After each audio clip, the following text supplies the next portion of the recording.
उद्धव ठाकरे से छिनी शिवसेना की पहचान। बाल ठाकरे की विरासत अब शिंदे गुट के पास। अब शिवसेना के 3 अरब से ज्यादा की संपत्ति का क्या होगा? शनिवार को जब देश भर में शिवरात्रि का पर्व मनाया जा रहा था, मंदिरों में घंटे घड़ियाल बजाए जा रहे थे और मनोकामनाएं मांगी जा रही थीं, तो उद्धव ठाकरे अपनी शिवसेना की पहचान छिन जाने से व्यथित थे। शिवरात्रि से पहले बाला साहेब ठाकरे की बनाई शिवसेना उद्धव की नहीं रही।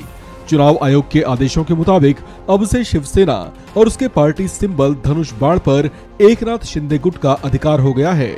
ये बात उद्धव ठाकरे के लिए किसी गहरे सदमे से कम नहीं होगी, लेकिन उसके लिए इससे भी ज्यादा चिंता की बात तो ये है कि अब जबकि शिवसेना पर पूर्ण अधिकार शिंदे गुट का हो चुका है, तो फिर शिवसेना के पार्टी फंड के तौर पर अलग अलग बैंकों में जमा 148 करोड़ की संपत्ति पर अधिकार भी शिंदे गुट का ही माना जाएगा।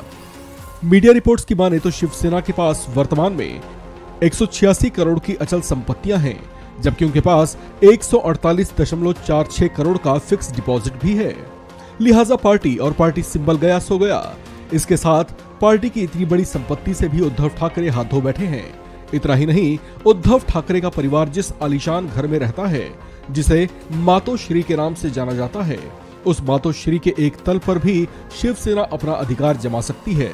लोकमत की एक रिपोर्ट के मुताबिक बाला साहेब ठाकरे ने अपनी वसीयत लिखते समय मातोश्री का ग्राउंड फ्लोर शिवसेना, पहला फ्लोर जयदेव, जबकि दूसरा और तीसरा फ्लोर अपने बेटे उद्धव ठाकरे के नाम किया था।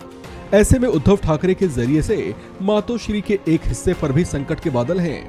हालांकि चुनाव आयोग के इस तरह के फैसले के खिलाफ उद्धव ठाकरे पहले ही कह चुके हैं कि वे अब सुप्रीम कोर्ट का रुख करेंगे।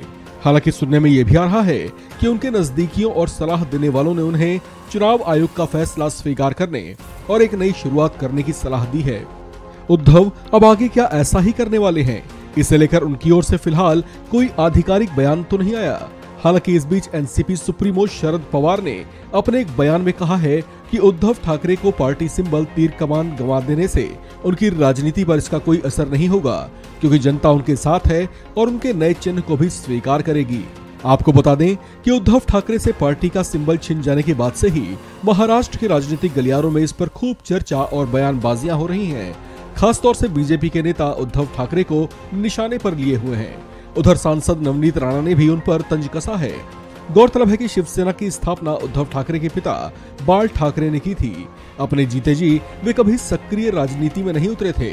हालांकि जब पार्टी की कमान उनके बाद उनके बेटे उद्धव के हाथों में आई, तो वे न सिर्फ सक्रिय राजनीति में उतरे, बल्कि बीजेपी से नाता तोड़ महाअघाड़ी के सहयोग से मुख्यमंत्री भी बनाए गए थे।